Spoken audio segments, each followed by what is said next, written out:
Our other top story tonight, a Cheektowaga man is facing a murder charge in connection with a shooting during a parking dispute last fall. The Erie County District Attorney's Office tells us 44-year-old Richard Walls is accused of shooting the victim, Renak Ratine. Our Dylan Morello joins us with the latest. Dylan.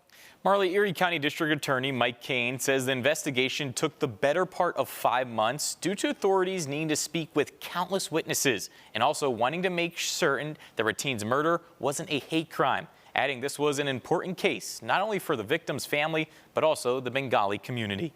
There were a lot of rumors and innuendo about the circumstances surrounding this case. There was no evidence that this was a hate crime. There was no evidence that Mr. Ratine was targeted in any way. This was nothing other than a horrific, senseless killing. Walls is accused of killing 20-year-old Renak Ratine, who Cheektowaga Police Chief Brian Coons says allegedly got into an argument with 44-year-old Richard Walls on the 100 block of Cedar Road. Talking to all the witnesses at the scene and stuff, there was nothing that was said or anything that made us would lead to it being a hate crime.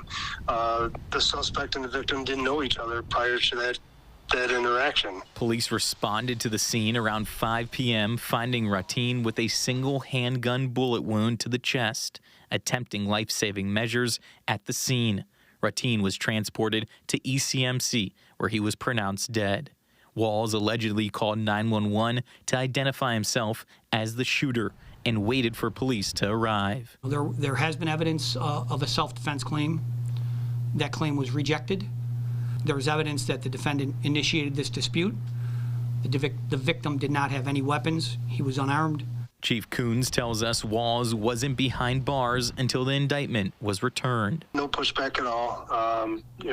He went peacefully into custody, so there was no problems there whatsoever. Coons adds CPD is constantly in the community forming needed relationships, and there have been no further incidents in the 5 months. DA Kane tells us that Ratine's parents and sister were in court Thursday. He spoke with them, and they are still grieving. You know, this is a 20-year-old young man that's no longer a part of his family and part of his community, and this is a significant loss for them. The DA said Walls is being held without bail and a return to court date has not been scheduled as of yet. If convicted, Walls faces a maximum sentence of 25 years to life in prison. In the studio, Dylan Morello, News 4.